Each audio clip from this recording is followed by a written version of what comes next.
Amados e queridos irmãos, Hebreus capítulo 12, versículo 10, diz assim: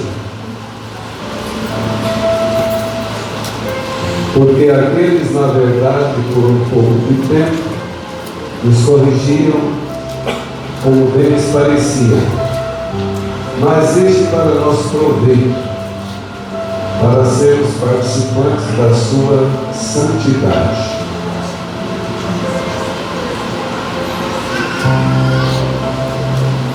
E na verdade, toda correção ao presente não parece ser de gozo, senão de tristeza. Mas depois produz o fruto pacífico de justiça nos exercitados por ela. Glória a Deus. Louvado seja o nome do Senhor. Eu quero lembrar aos irmãos que nosso mentor, o Paulo, mais alguns irmãos, estão aperfeiçoando aqui o sistema de transmissão ao vivo em nossos cultos e montou um sistema para transmitir o culto pelo YouTube com mais algumas redes, é isso? Então os irmãos se inscrevam no YouTube. Eu acho que já está no grupo da igreja aí, o site vai estar lá, né?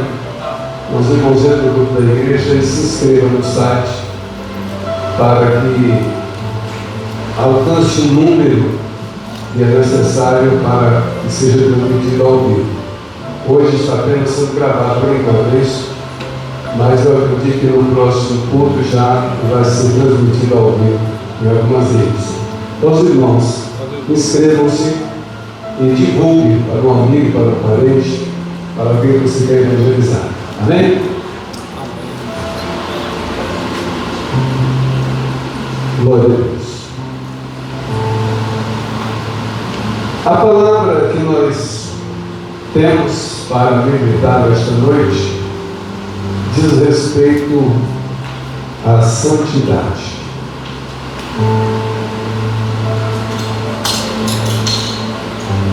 Para falar de santidade é preciso saber o que é santidade.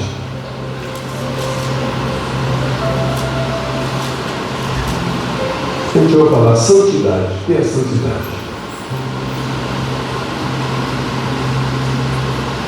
Então, antes de falar em santidade,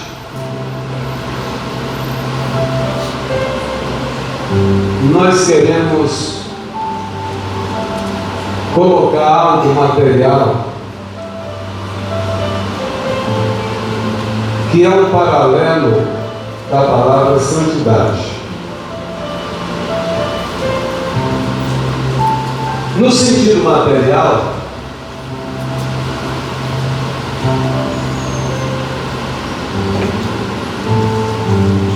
para substituir a santidade, no sentido material, vamos colocar aí uma palavra diretor.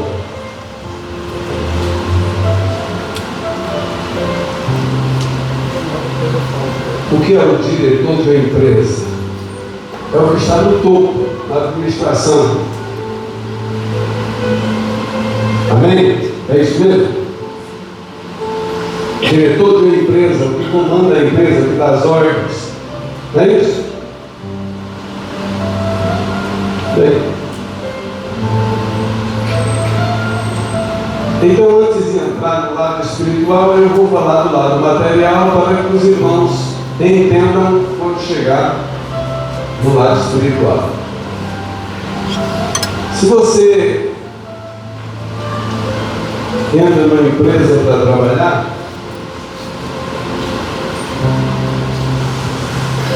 normalmente você entra lá embaixo como ajudante, ou se já tem alguma profissão estabilizada, entra como trabalhador comum. E à medida que você se destaca lá na empresa, que você obedece o patrão, que você faz o melhor, que você trabalha com alegria, que você é fiel à empresa, que você não responde mal ao patrão, ao chefe, que você se destaca trabalhando com amor, com alegria. O que vai acontecendo no andar da carruagem? Ser empregado bom, funcionário bom, que agrada o patrão, que nunca maltratou o seu chefe. Você é um funcionário que dá renda do trabalho. A empresa é boa, a empresa é próspera. A empresa precisa de gente crescendo. Quando há a oportunidade de promoção, quem é que vai primeiro? Me ajuda aí. Quem é o primeiro a ser promovido? O preguiçoso? O que fala mal do patrão? O que faz o serviço mal feito? O que chega atrasado? O que só vê defeito nos trabalhadores, companheiros? Não. Quem é que tem prioridade para ser promovido? O bom funcionário, o que trabalha com amor, com carinho, que sabe ouvir o patrão, mesmo quando ele está bravo, dá um jeito, abaixa a cabeça, aguenta calado. Quando o patrão sai, ele procura fazer melhor. Na primeira oportunidade de promoção que tiver, esse funcionário é promovido. Ele entra como ajudante, depois passa para ser um profissional lá na área que ele ajudou. Daí a pouco, 1 ano, 2 anos, 3 anos, ele passa a ser um chefe de seção. Mais 2, 3, 4 anos, ele sobe mais um grau. E ele vai melhorando, vai destacando. Ele vai provando para o patrão que ele é fiel, que ele é trabalhador, que ele é honesto, que ele dá renda. E aí, com o tempo, 6, 7, 8, 10 ou 15 anos, ele chega no topo, ele passa a ser o diretor da empresa, gerente da empresa. A primeira pessoa antes do patrão. É isso? Ninguém chega lá no topo no primeiro dia de trabalho. Vai ter um preço alto, vai ter muitos anos de trabalho, provar que é honesto, que é fiel, que é sincero, que não é mal educado, até chegar ao posto lá em cima, onde o patrão diz: ó, quem manda aqui é você, eu só assino embaixo. Ele começou lá embaixo, depois de anos de prova de serviço e de humildade, ele chegou ao topo. Então, ele chegou lá por quê? Porque ele provou, com 1 mais 1 é 2, que ele é capaz, que ele produziu, que ele sabe administrar, que ele sabe comandar, que ele sabe obedecer. Aí ele chegou lá. Custou muito caro, talvez 10, 15 anos para chegar lá, ou até mais. Mas ele galgou a posição de diretor da empresa, o maior da empresa. Isso na função material. Amém? Certo. Então agora vamos mudar para o lado espiritual. Santidade. Sua santidade. Alguém para chegar na estatura de ser chamado de sua santidade, no sentido espiritual, é esse diretor que começou lá embaixo e com o decorrer do tempo, dos anos e da prova que ele deu, ele chegou lá em cima. Então ele chegou à posição de sua santidade.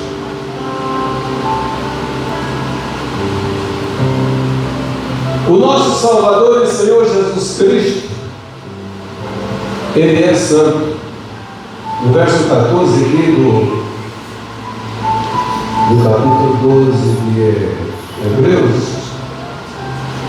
ele disse: seguir a paz com todos e a santificação, sem a qual ninguém verá o Senhor.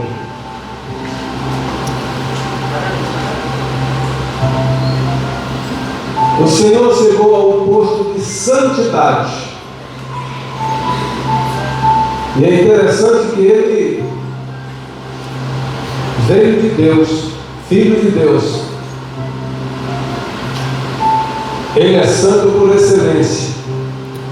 A santidade já veio com ele, porque ele é o filho de Deus.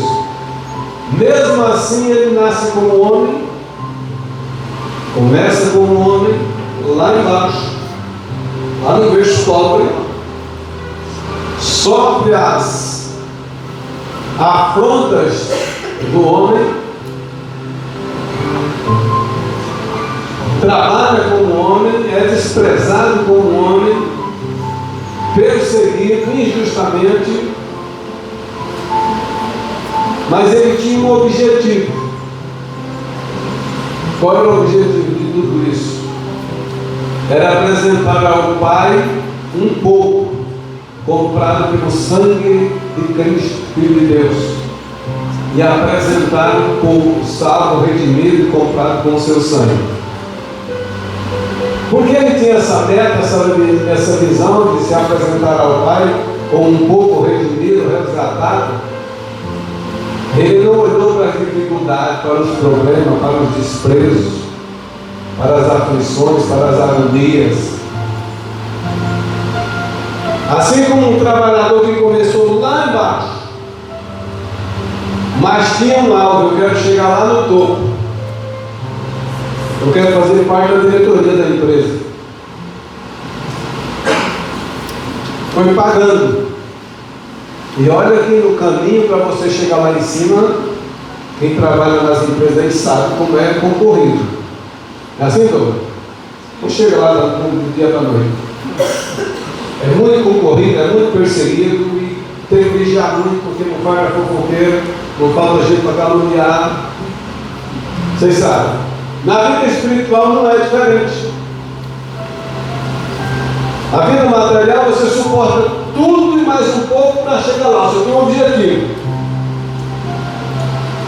Você começa lá embaixo ganhando salário desse tamanho, vai para o serviço de a pé, ou de bicicleta, ou fazendo ônibus, gastando 2, 3 horas de circular para chegar no serviço, com o objetivo: eu vou crescer na empresa e eu vou fazer parte da diretoria.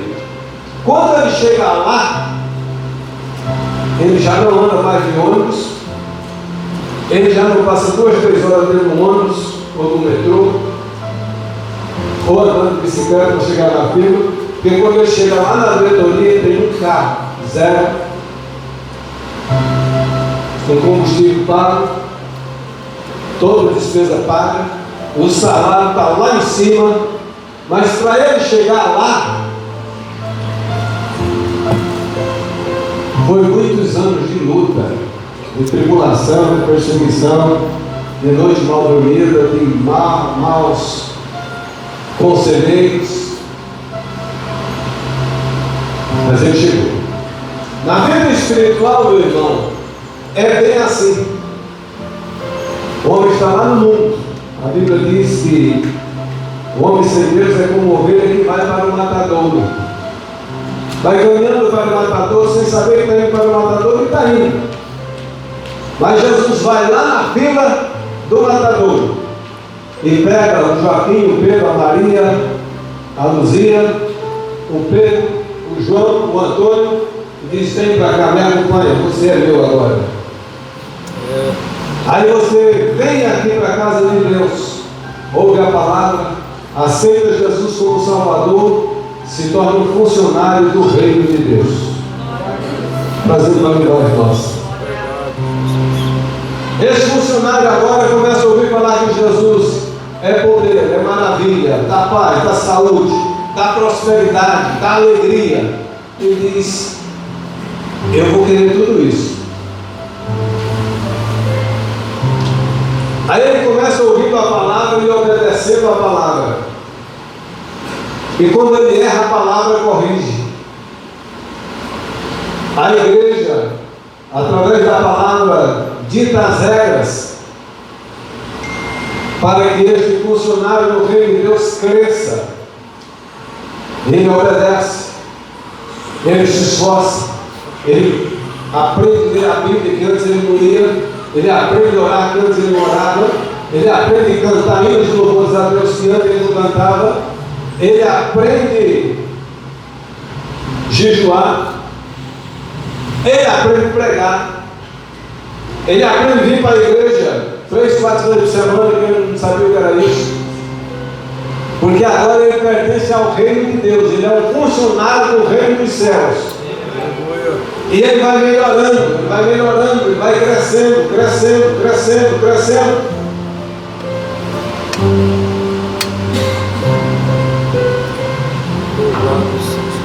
Aí essa palavra crescendo que nós usamos lá na empresa, no dia a dia, aqui essa palavra não é crescendo, essa palavra agora é se santificando. Alguém pensa que vir para a igreja é vir para um lugar onde todo mundo é santo? Não tem problema nenhum. Está enganado. Você está vindo para o meio de um povo que está se santificando. Está treinando para alcançar o pódio da santidade. Alcançar a santidade é se aproximar ao máximo de Deus. E aí na vida, no nosso dia a dia, quanto mais você se aproxima de Deus, você está buscando santidade, sendo mais santo hoje, mais santo amanhã, mais santo depois. Isso quer dizer que você está se santificando.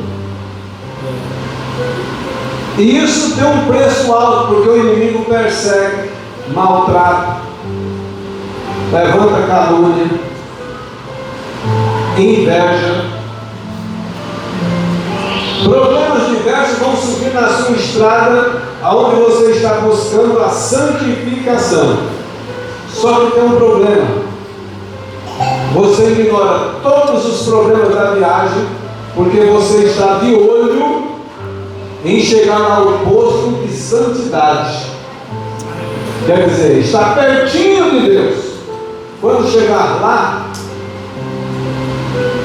o homem perto de Deus, bem próximo de Deus, os problemas não chegam mais com a mesma força que chegava quando você começou. O inimigo não chega mais perto à distância que ele chegava quando você começou. As enfermidades já não chegam com tanto afinco, tanto quanto quando você começou. Estava longe de Deus.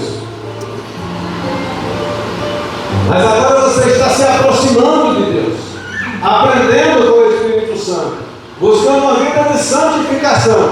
Então você vai melhorando, você vai crescendo, você vai se aproximando de Deus, e o brilho de Deus vai resplandecendo na sua vida. E agora o inimigo vai ficando longe, porque quando você se aproxima de Deus, você começa a adquirir conhecimento, sabedoria, receber de Deus graça para ser alegre, para ser feliz.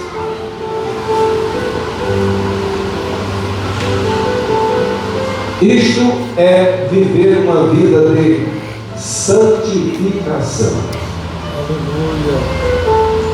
O tempo não vai permitir, mas eu quero aqui começar do verso 1 do capítulo 12, para a gente descobrir alguns pontos na viagem aonde nós estamos adquirindo santificação.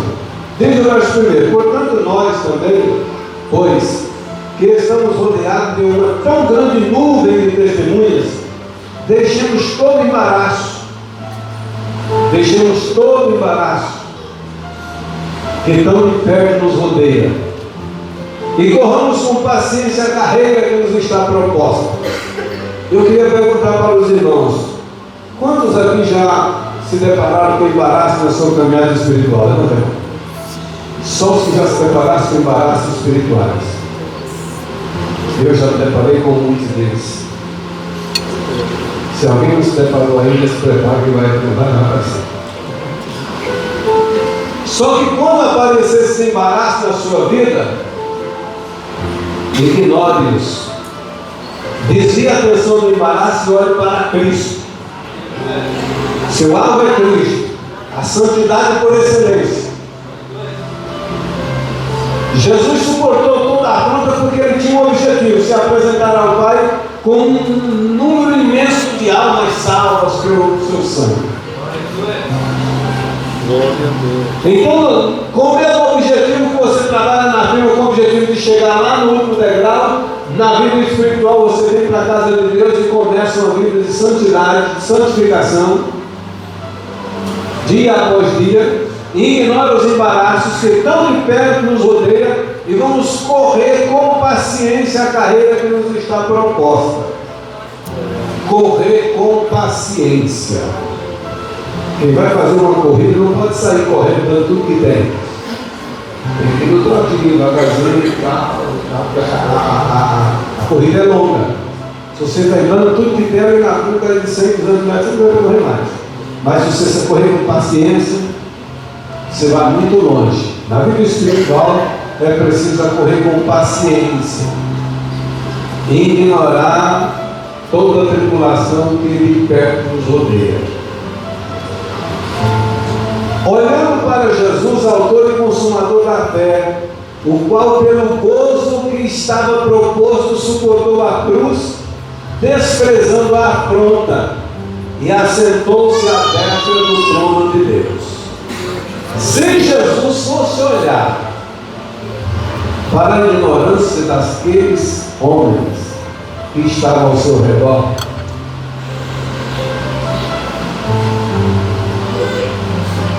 se Jesus agisse como eu, como você também,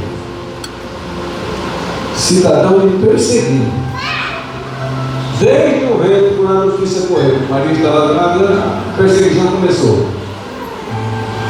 Maria pecou, Maria errou, Maria traiu o namorado, Maria tem que morrer apedrejada, esconde Maria. José, o noivo, abandona Maria porque achou que ia ser traído. Então Jesus já no ventre, irmão, já saía sendo perseguido. A tribulação tão de perto rodeava que no ventre ele já era perseguido. Quando nasce, o rei manda dizer: ó, quando você visitar o menino, passa por aqui que eu também quero visitar. Ele ia matar o menino no berço. Tribulação que de perto rodeava. Jesus cresce sendo desprezado, taxado como filho bastardo, desprezado. Tribulação que tão de perto rodeava o Filho de Deus. Ele se torna adolescente, se torna jovem, tem que dar conta das despesas da casa, tratar da mãe, dos irmãos, e o tempo está passando, e o que ele veio fazer mesmo não foi fazer cadeira nem banco, apesar de ser carpinteiro. O objetivo dele não era fazer cadeira nem fazer banco. O objetivo dele era resgatar almas para o reino de Deus. O objetivo dele era transformar o tempo da lei no tempo da graça. O objetivo dele era perdoar os pecadores e resgatá-los para o reino de Deus. Quando ele assume a posição de pregar o Evangelho, aos 30 anos de idade, é perseguido todos os dias, porque onde eles chegavam e começavam a pregar o Evangelho, a multidão parava para ouvir. E isso despertou um ciúme nos líderes religiosos de então, e eles fizeram uma reunião lá, diz a Bíblia, que os sumos sacerdotes, os grandes da religião, fizeram uma reunião e disseram: ó, vamos matar esse homem, porque se nós não matar ele, todo mundo agora vai acreditar só nele. E a nossa profissão caiu no discreto. E quem disse isso? Os religiosos. Jesus perdoava os pecadores, Jesus curava os enfermos, Jesus expulsava os demônios, Jesus ressuscitou mortos, Jesus fez paralítico andar, Jesus deu vista a cego. Mas a perseguição que tão de perto rodeava queria matá-lo. Se Jesus não estivesse olhando para a santidade lá no topo, se ele não estivesse considerando a alegria do Pai, quando ele se apresentasse ao Pai, e apresentasse ao Pai a multidão que ele comprou com o seu sangue lá na cruz do Calvário, ele via isso pela peste: eu vou sofrer, eu vou apanhar, eu vou para a cruz, mas eu vou vencer, eu vou chegar ao pódio da santidade, eu vou me sentar ao lado do Pai com gozo na alma, porque eu vou olhar e ver uma multidão comprada com o meu sangue. Aleluia. Irmãos, isso aconteceu com Jesus e acontece comigo e com você. Enquanto neste mundo estiver, nós vamos ser perseguidos, mal compreendidos, nós vamos ser desprezados por muitos, ignorados por outros vão nos dar prejuízo de diversas formas, mas nós não podemos perder de vista o gozo que nos está proposto quando chegar lá no topo. Não podemos olhar para as dificuldades, para os problemas, para as adversidades, para as perseguições, para as incompreensões. Não, ignora tudo isso e fixa os olhos nos santos dos santos, na santidade, Jesus Cristo. Assim como Jesus Cristo tinha o desejo de se apresentar ao Pai como vencedor, eu e você precisamos olhar para Jesus, ignorar tudo que acontece em nossa volta e dizer: pode acontecer o que acontecer, mas um dia eu quero estar sentado ao lado de Jesus. Um dia eu chego ao Santo dos Santos, a santidade, perto de meu Deus. Aleluia.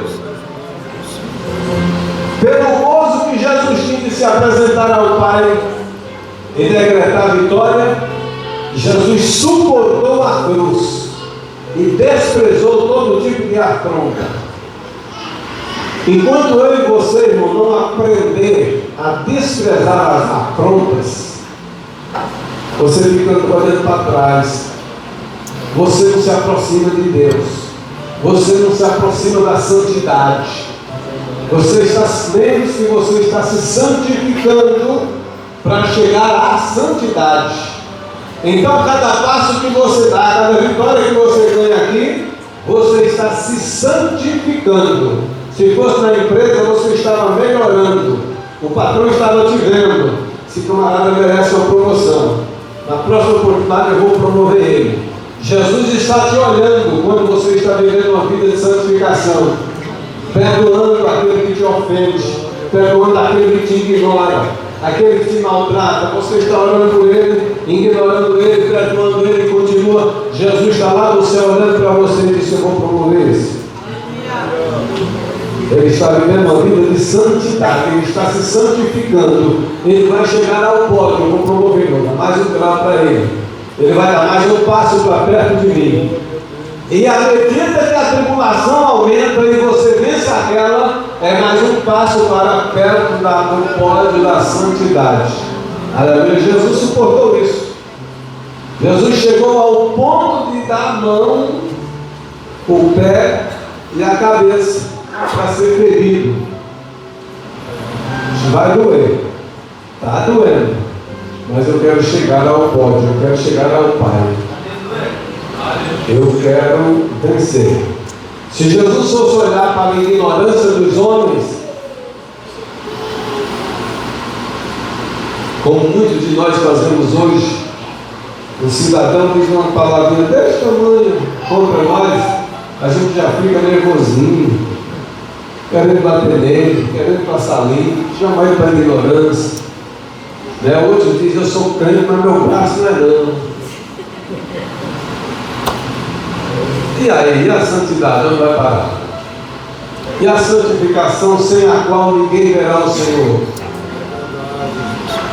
Então é preciso aprender com Cristo, irmãos, aprender a amar o nosso próximo, perdoar o nosso irmão, ignorar os ignorantes e continuar olhando para Cristo, o autor da salvação. Continuar na caminhada, adorando e glorificando o nome do Senhor, e orando pelo mais fraco, por aquele que não consegue dar um passo de santificação. Jesus nos deu este exemplo. Ainda, verso 3: considerai, pois, aquele que suportou tais contradições dos pecadores contra si mesmo, para que não enfraqueçais, desfalecendo em vosso ânimo. O sonho está muito alto. Se tiver, você dá um sinalzinho aí, que a gente vai falando, se empolga aí.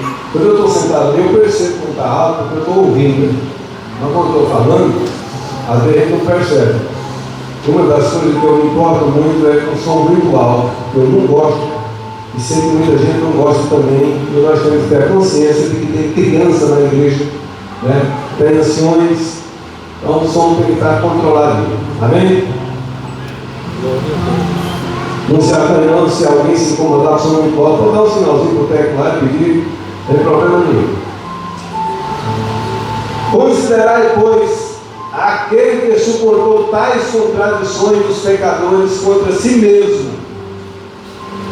Aquele que suportou tais contradições dos pecadores contra si mesmo, para que não enfraqueçais, desfalecendo em vossos ânimos. Então vamos aprender com Cristo. Vamos ignorar as contradições, aquilo que a gente não queria ouvir, aquilo que a gente não queria que acontecesse com a gente, mas acontece. São os espinhos do caminho. É a cruz que está ferindo os ombros. Mas olha para ele. Está doendo hoje, mas amanhã eu estou ao lado do Pai. Está doendo agora, mas eu vou sentar com ele para reinar sobre as nações. Está doendo, mas vai passar. Jesus deu-nos esse exemplo, aleluia.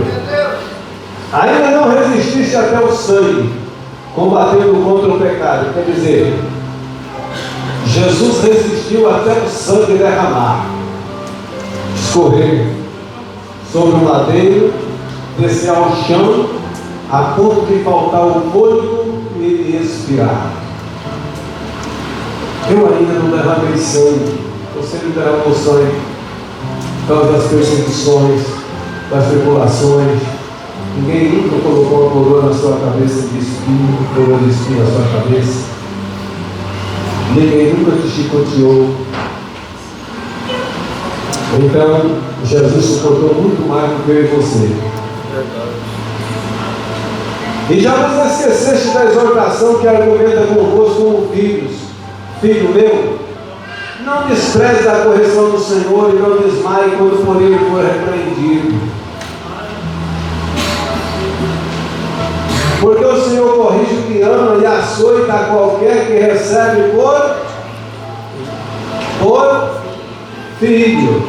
Irmãos, o pai que ama o filho corrige o filho, porque ele não quer ver o filho errar, ele não quer ver o filho sofrendo amanhã depois na cadeia. Não, por isso ele corrige hoje.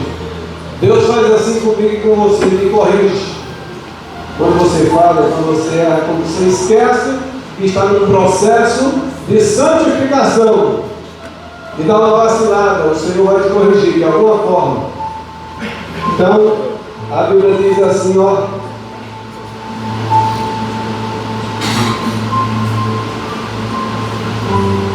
e já vos esqueceste da exortação que argumenta convosco como filhos. Filho meu, não despreze a correção do Senhor e não desmaies quando por ele fores repreendido, Porque o Senhor corrige o que ama e açoita qualquer que recebe por filho. O irmão já imaginou o privilégio de ser chamado, considerado filho de Deus? Filho de Deus. Qual é o pai aqui que, se alguém chegar e bater no seu filho, vai ficar por isso mesmo? Bateu. Ainda que o seu filho esteja errado, alguém bater nele, qual é o pai que vai deixar? Se o filho está errado, o pai mesmo vai chamar, vai corrigir, vai instruir o jeito dele, mas não vai permitir que um estranho venha bater no seu filho. E por que ele faz isso? Porque ele ama o filho, é filho. Agora, se eu e você defende o filho dessa maneira, imagina Deus, o nosso Pai. Eu agora, como filho dele, você como filho de Deus. Como assim que Deus vai deixar ninguém fazer gracinha com você? E vai ficar por isso mesmo? Fica não, Deus vai cuidar muito bem de mim e de você. Nós somos tratados como filho agora, por Cristo Jesus. O sangue que ele derramou na cruz do Calvário foi para que nós fôssemos recebidos perante o Pai como filho.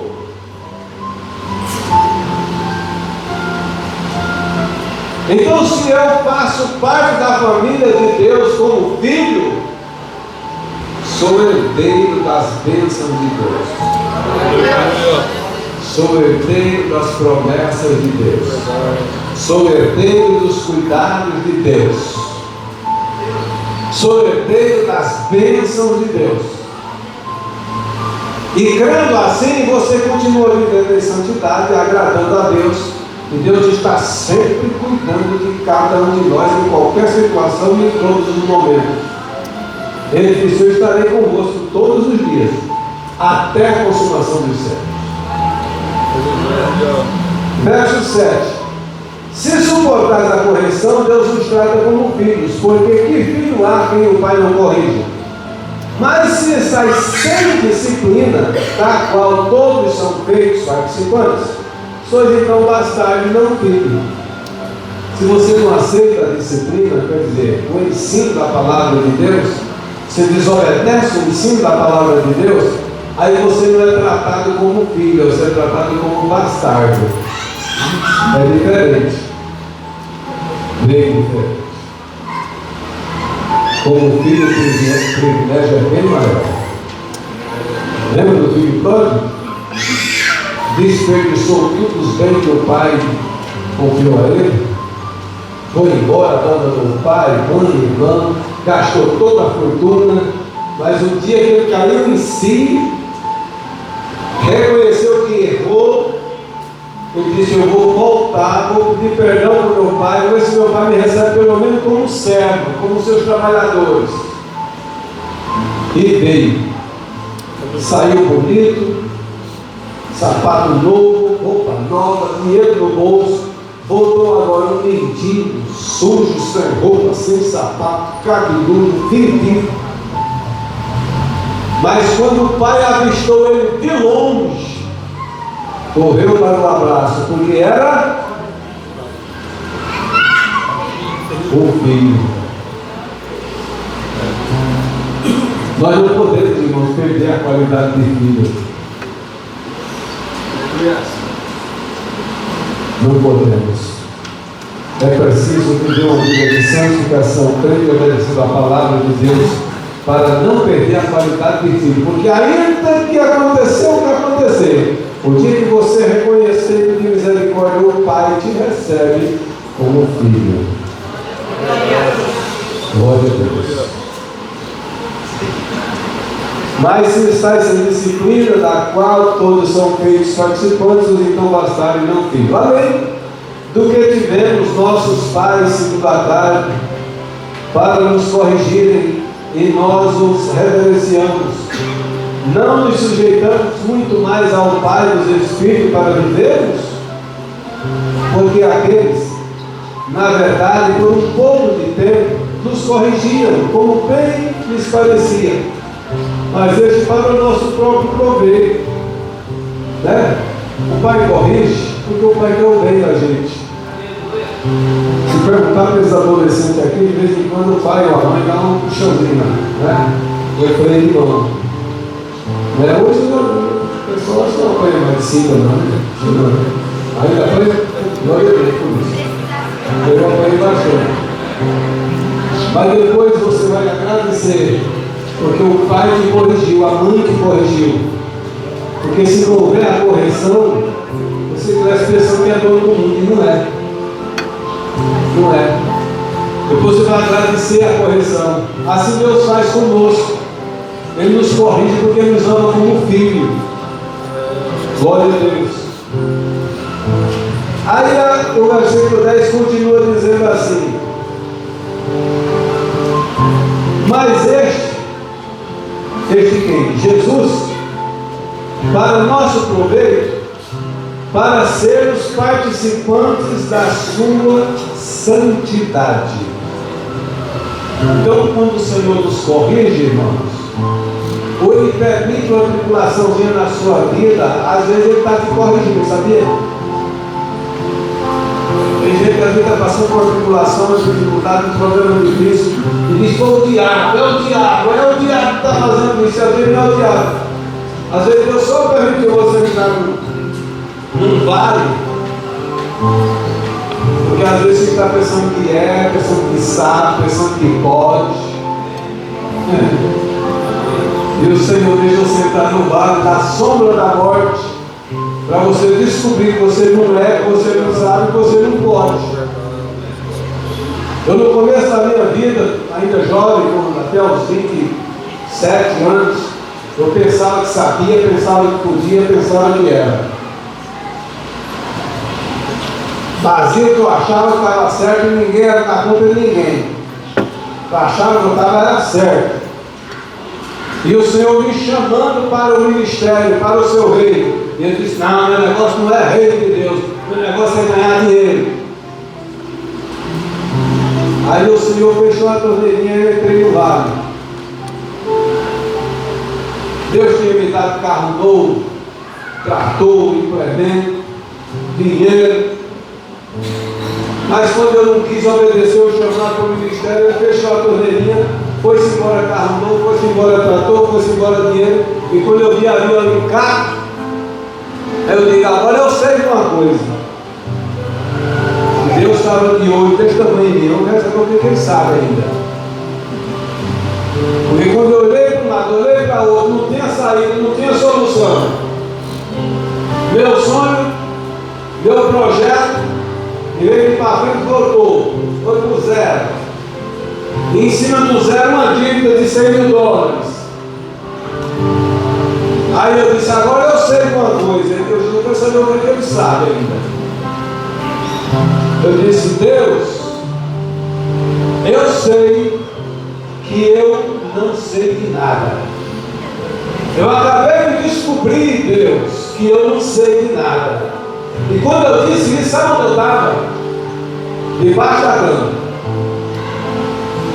Comecei olhando fora dela, mas estava tão difícil o negócio que eu fui rolando, quando eu me dei conta que eu estava debaixo da cama, dizendo isso para Deus: eu sei que eu não sei de nada. Aí Deus disse: agora você está bom para mim. Agora você descobriu o que eu queria que você tivesse descoberto há muito tempo.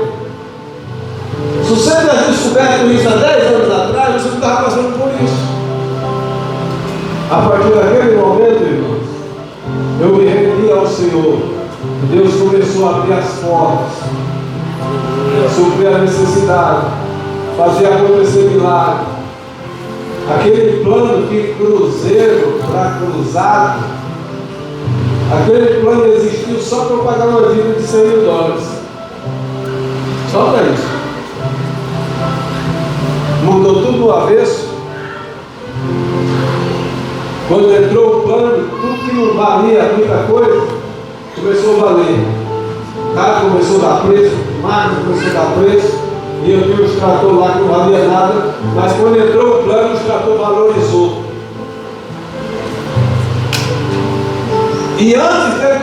desvalorizar antes do plano se acabar. O Espírito Santo me disse um dia: está na hora de você vender esse trator, está na hora de você pagar a sua dívida. Aí, com duas conversas, eu paguei toda a dívida e comecei a trabalhar na obra de Deus. Comecei na porta, sem querer, mas comecei. E Deus foi abrindo portas, suprindo a necessidade, e me deu tudo que eu sonhava, que eu trabalhava para alcançar mesmo Deus. Glória a Jesus. Então, irmãos, às vezes Ele permite você entrar num vale, que é para você saber que você não sabe nada, não pode nada, e sem Ele você não pode fazer nada. Ele é quem pode. Foi por isso que Ele disse, lá no livro de São João, capítulo 15, versículo 5: sem mim nada podeis fazer. Creia nisso. Não pensa que você é forte, é novo, fez faculdade, ou tem dinheiro, que você sabe alguma coisa e pode alguma coisa. Você não pode nada. Se Ele tirar o teu apetite, acabou o homem, acabou a mulher. Acabou. Agora você cortou o apetite, não é nada.